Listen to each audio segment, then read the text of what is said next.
A storm has come relentless in its fury ever since 1904. Remember the reading we just went through? 10 years after these words were written in 1904, 10 years later, World War I broke out in 1914 and lasted until 1918. 25 years later, World War II followed in 1939 till 1945. 11 years later, the Korean War occurred in 1950 and lasted till 1953. 5 years later, the Vietnam War raged from 1955 till 1975. A list of 209 wars and multiple conflicts can be traced from 1945 to 1989 in 54 years. 209 wars. I give you the reference if you want to check me out. That's an approximation of 4 wars per year in 54 years. Just divide 209 by 54. A storm has come, relentless in its fury, 1990. Kuwait invasion by Iraq in 1990 initiated the Gulf War or Desert Storm. Desert Storm War, listen carefully, this has a very, very strange message. The Desert Storm War was a response to Iraq invasion from 1990 to 1991. 10 years later, the War on Terror was started with the Twin Towers drama in September 11, 2001 in New York City. It was called 9/11, just like emergency number. Notice that there were more than 2 towers that were destroyed, but we relate to it as that, the War on Terror. 2 years later, the war in Iraq followed, which lasted to 2011. And then there is a list of 41 wars, I calculated them actually, and multiple conflicts from 2003 to 2010 in 8 years. So again, divide 41, divide by 8, you get an approximation of 5 wars per year. Earlier it was 4 wars per year, now it's 5 wars per year. It's increasing. There is a list also of 30 wars and multiple conflicts from 2011 to 2017, which makes it 7 years. And again, you get an approximation of 4-point-something wars a year. A storm has come, relentless in its fury, and the New World Order is behind it. Listen to this. The Gulf War of 1991 was regarded as the first test of the New World Order. According to President George Bush Sr. on September 11, 1990, he said, "Now we can see a new world coming into view, a world in which there is the very real prospect of a new world order. The Gulf War put this new world to its first test. All these are the beginning of sorrows."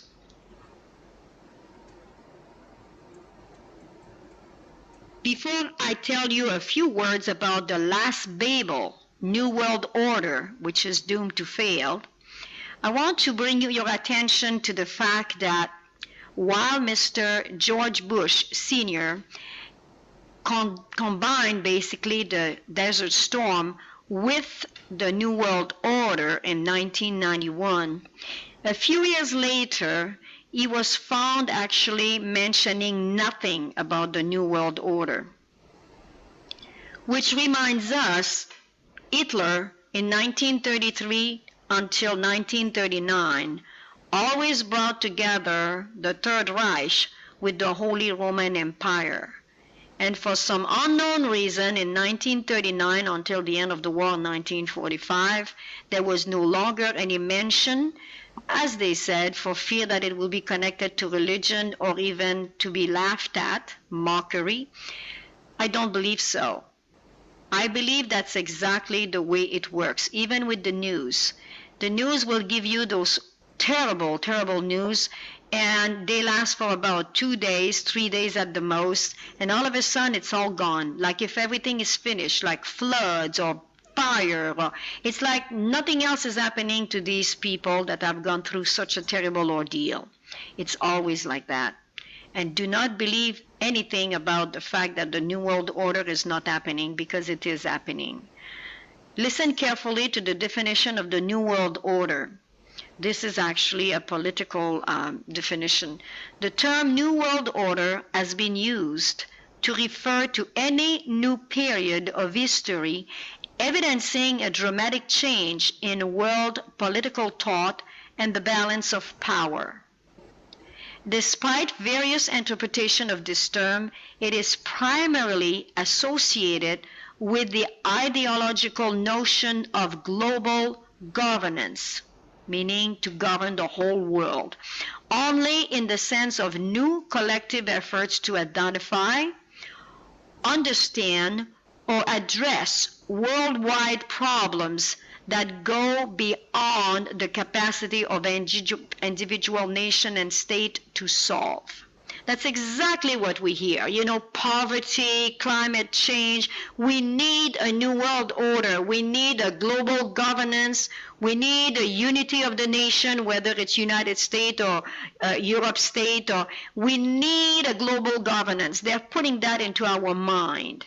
Like if a new world order will resolve the problem of poverty, yeah, they will, because they will eliminate 3/4 of the population. That's a way to take care of the poverty, isn't it, and sicknesses.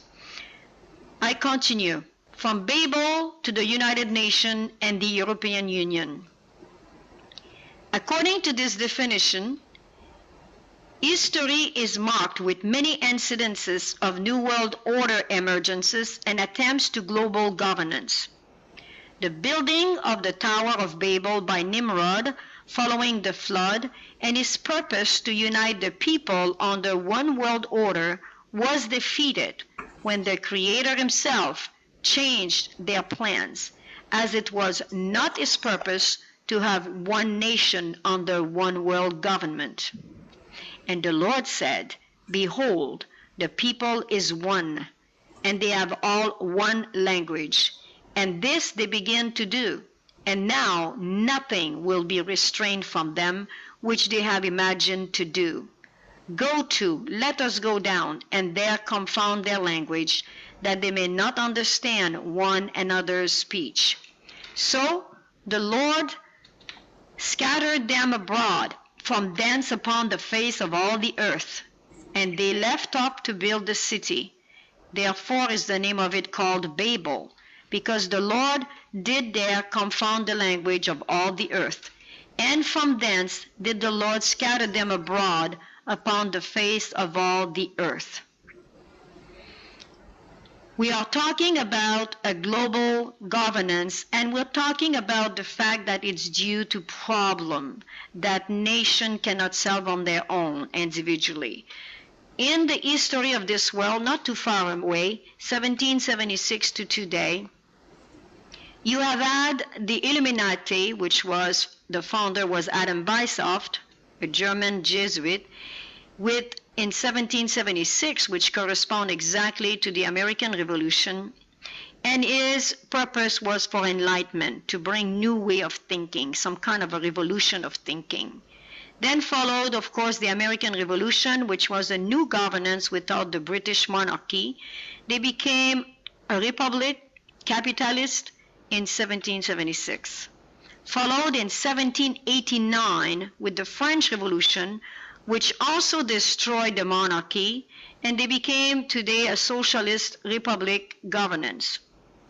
Karl Marx was the author of the Communist Manifesto in 1848, which was followed by Lenin with the Russian Revolution in 1917, which destroyed the Tsarist autocracy.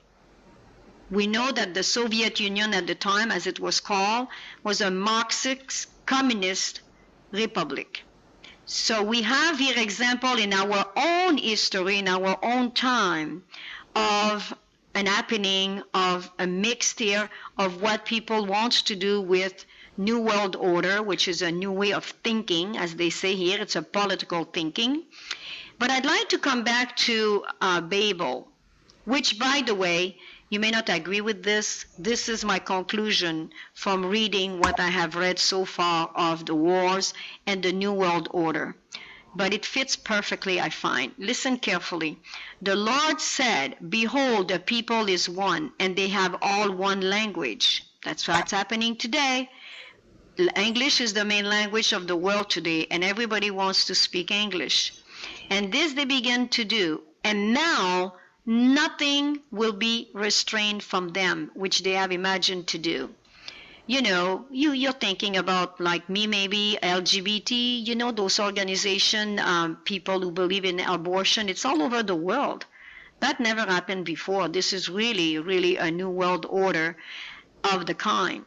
But listen to God's plan. He says, "Go to, let us go down, and there confound their language, that they may not understand one another's speech." So the Lord scattered them abroad from thence upon the face of all the earth, and they left up to build the city. Therefore is the name of it called Babel, which meant basically because the Lord did there confound the language of all the earth. And listen to this carefully if that doesn't fit with Elam. "And from thence did the Lord scatter them abroad upon the face of all the earth." I have something to say about that. Could it be that right now the Islam nation, which are totally not our religion, our culture, our way of thinking, of dressing code, even language, these people have to learn English, you know, to adapt wherever they go, Germany or whatever. But when you go to Europe, even if you spreche Deutsch ein bisschen, I tell you what, ich spreche Deutsch auch. However, if you start speaking German in Germany, they can tell you have an accent and they switch in English. The same with, you know, if you go to any country and you try to speak a bit their language, they speak English. The Philippines, the kids speak English, for goodness sake. That's their second language. Babies, you can talk to them in English, they speak English. The Philippines, I was a missionary in 40 countries around the world, and I can guarantee you English is well spread. Now, my point is, could it be that Elam, the Arab nation right now, and we will see in a minute how that can happen, could it be that they're actually brought by the Lord like an army of locusts of Joel chapter 2 to confound the languages, to confound the culture, to bring people now to see that they cannot unite? These people will not be forced to change. They will not accept any change. This is just a thought.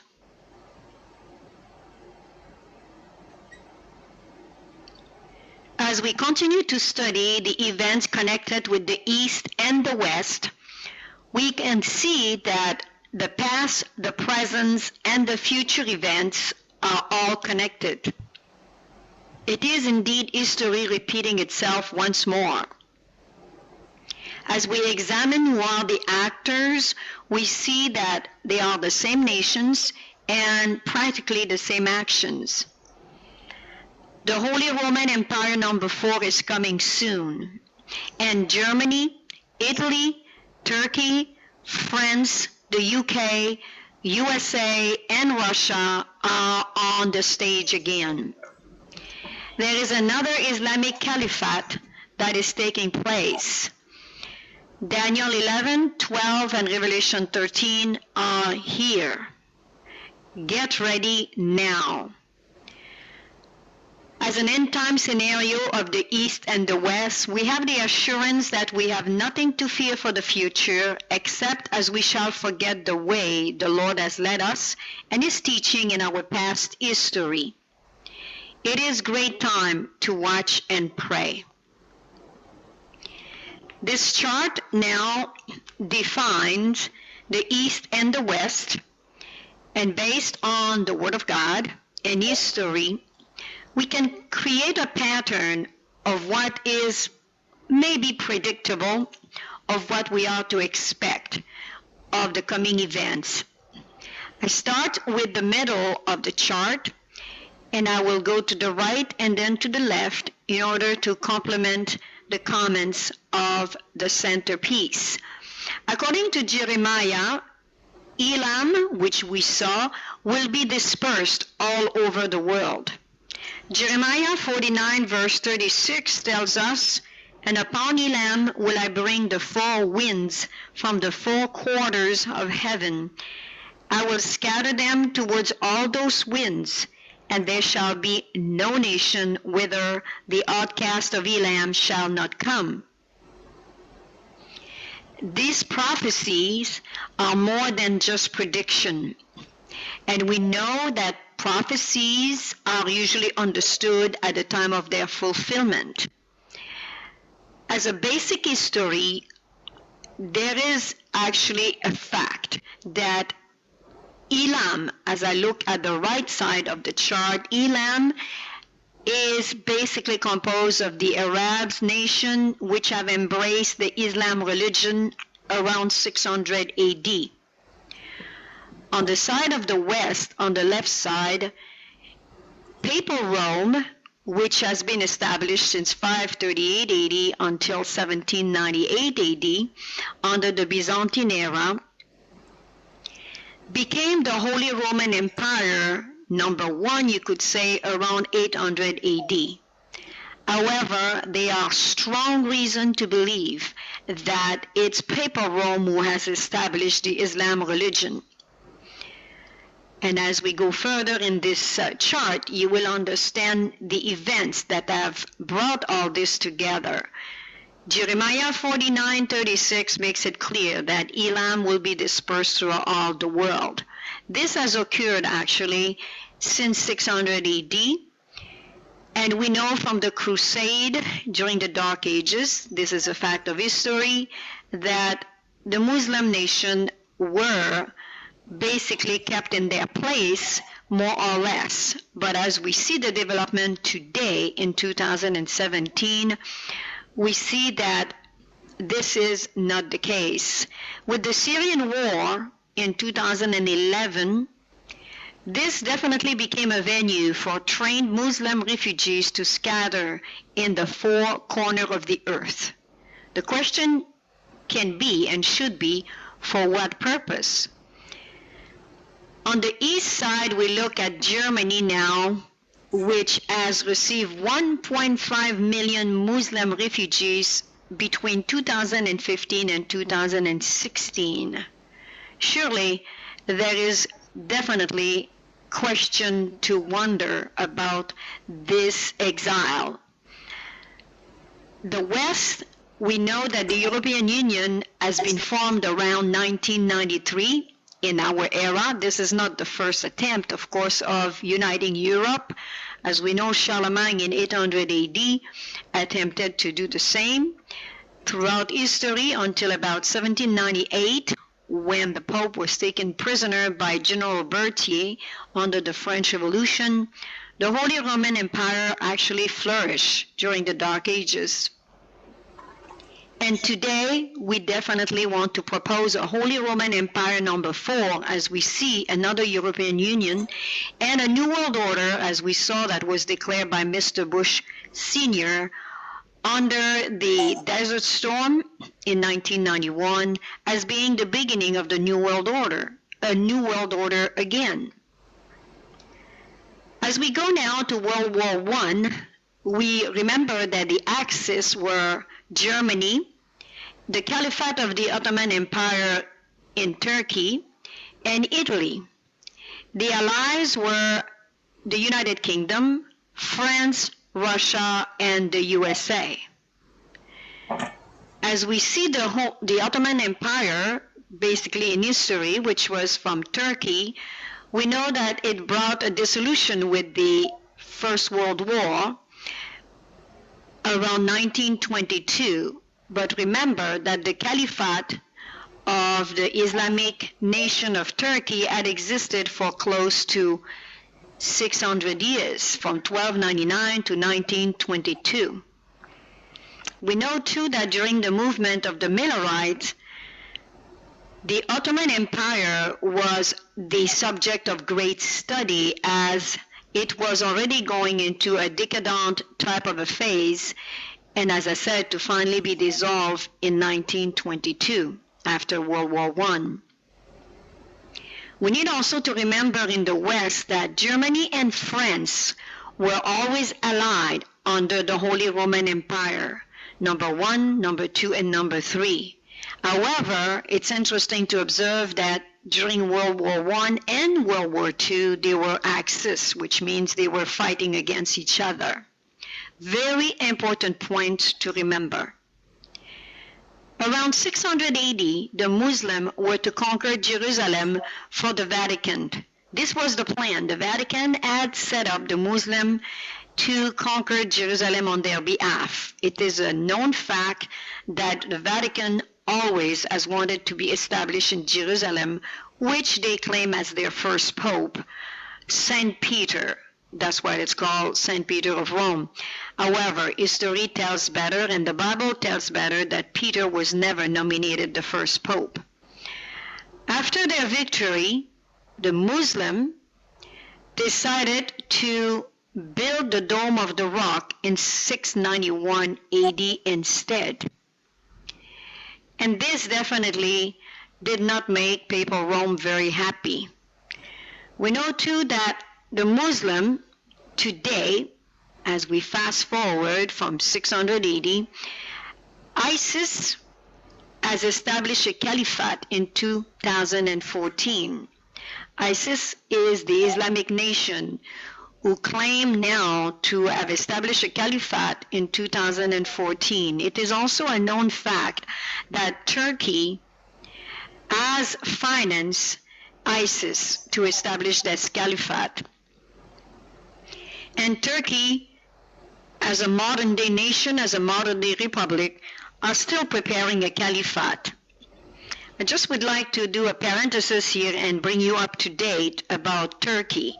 In the time of the Millerite, Turkey was a very, very important nation to study, as I mentioned, because the caliphate at the time was very decadent and it was about ready to fall. In the 1800s, we know that the Millerite studied the Ottoman Empire actually under the trumpets of the book Revelation. After the collapse of the Ottoman Empire in 1922, Mustafa Kemal Atatürk, which is actually a name, Atatürk is a name given as being the father of the Turk, he proposed a more secular republic to adapt to the modernization and advancement in Europe and in order to compete with Europe, while actually maintaining the Muslim cultural identity. His belief was that the Turkish government should be free from the antiquated restraint of Islam.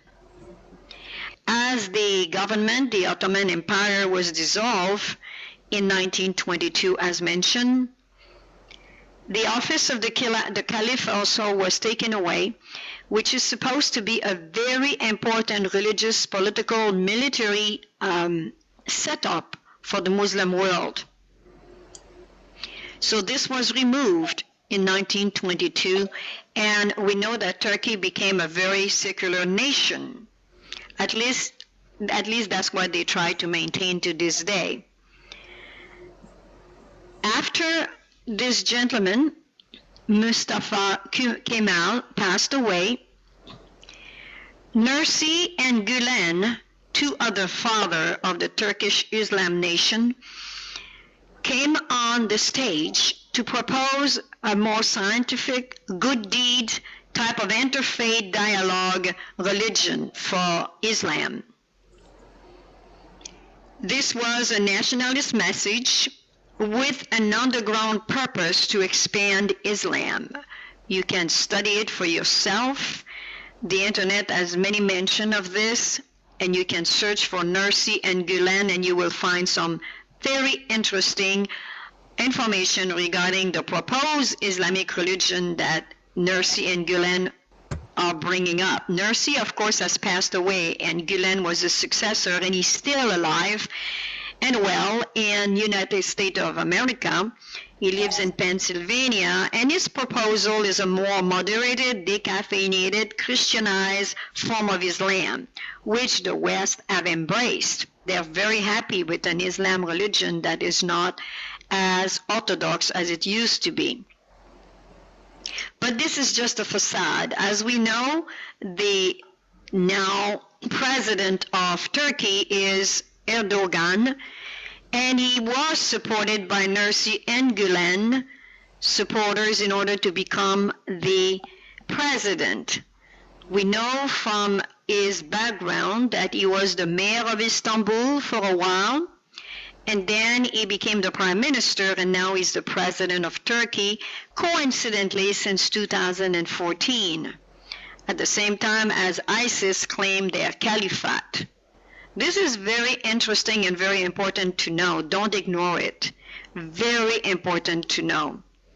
Although we know that Turkey has tried to maintain a very modernized, very advanced, competitive type of a country, we know too that they are maintaining their Muslim cultural identity, and we know too that when the time is right, as Gülen has been mentioning, they will come back with their Islamic orientation of a government, and their goal today under President Erdogan is to actually establish a caliphate. Do your research, find out for yourself, because this is very important to remember.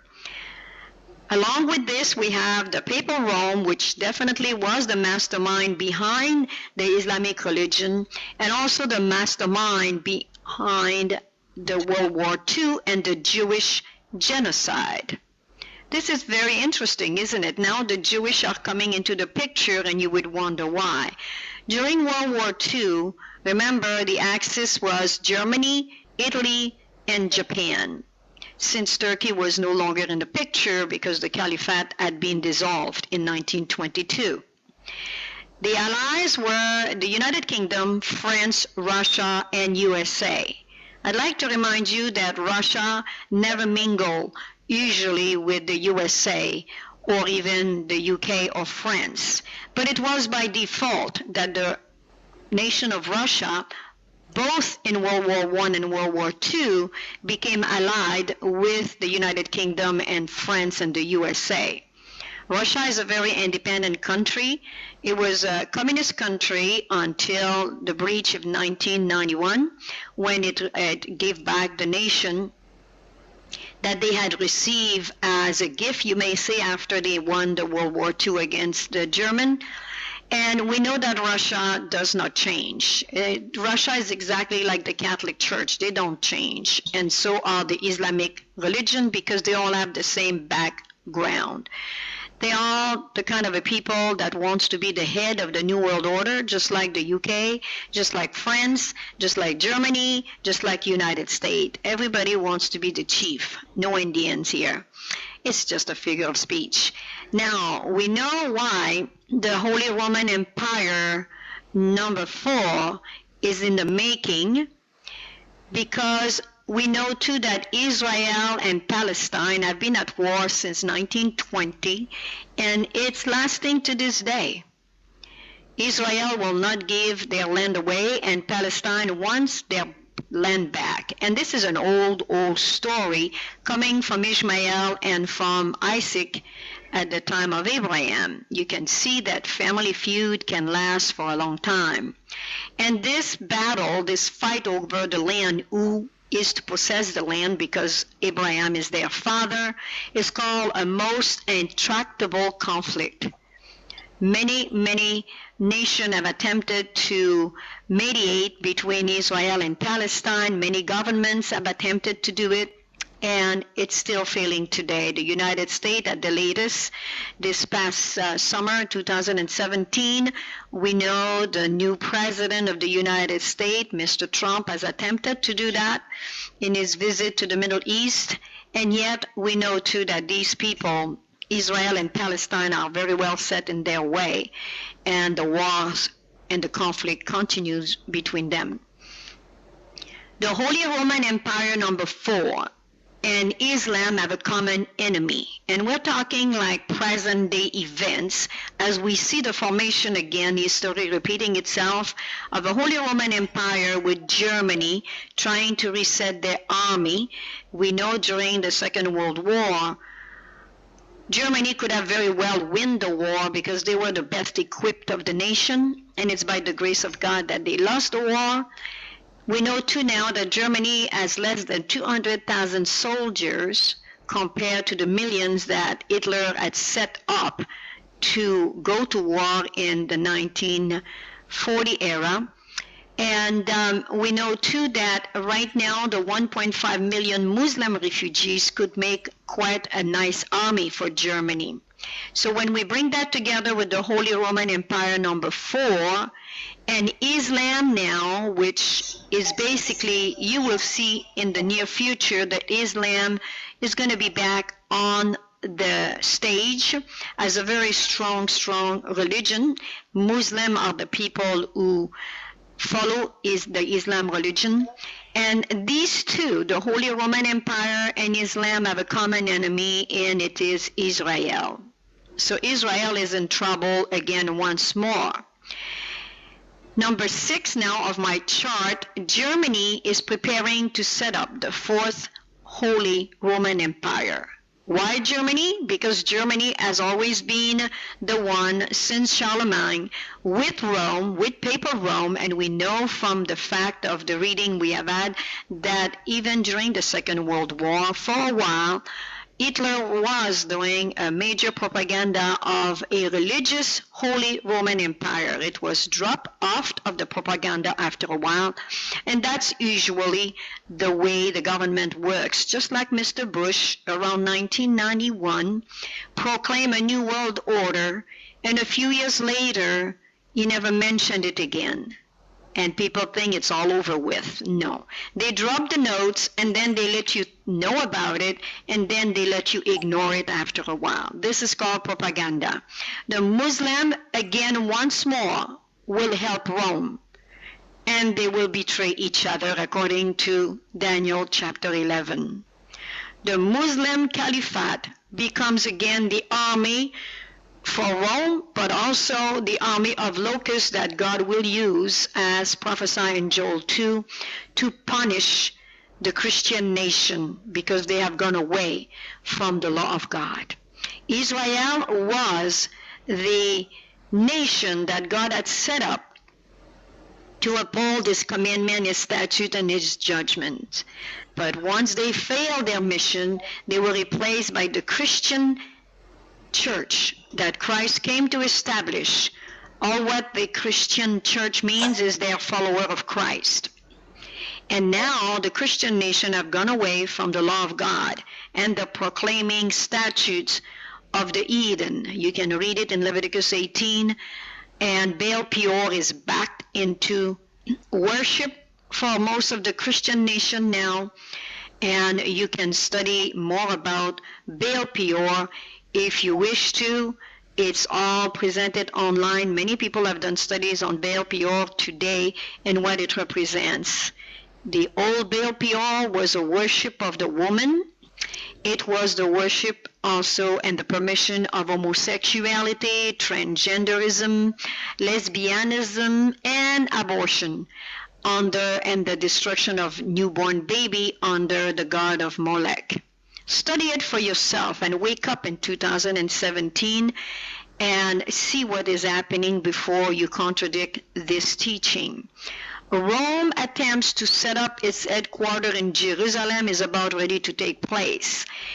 And that's why right now Islam, the Muslims are pushing, and under the help of the United Nations, they are wanting to make Jerusalem their capital. This is in the news today. This is all in preparation.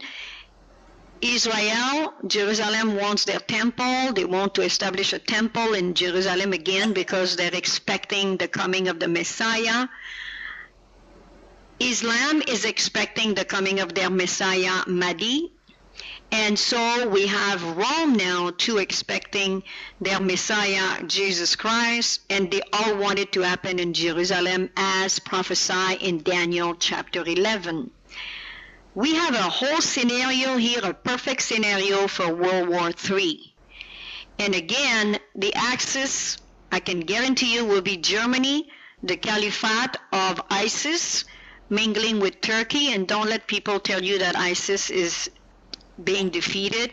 Turkey and all the Middle East nations that are on the side of a caliphate are financing them. ISIS represents the more rigid caliphate, and Turkey the more modernized one, if you may say, but soon they will unite and they will fight against the West. And Italy again will join in with the axis of Germany to establish the Holy Roman Empire number 4. It's all behind the picture. And the allies again will be the UK, France, Russia, and the USA. And probably Japan, representing Asia, will join in with the Axis. The East is very sure of themselves, and yet Jeremiah 49:37 makes it clear that God will cause Elam to be dismayed before their enemies. And that is a prophecy that is still to come. On the other hand, in the West, we have the Holy Roman Empire number 4, which is pushing for a World War III. And my friend, this is imminent. It is dependent on God's people to be ready to give the everlasting gospel. And the test of the Sunday law is about to come, because the Christian nation will want to unite.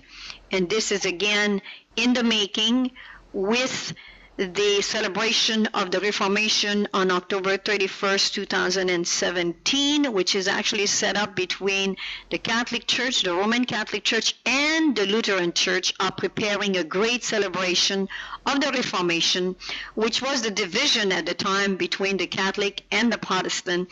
But now, from their point of view, their good news is that they will unite again. They have to unite in order to fight the enemy. This is what they believe.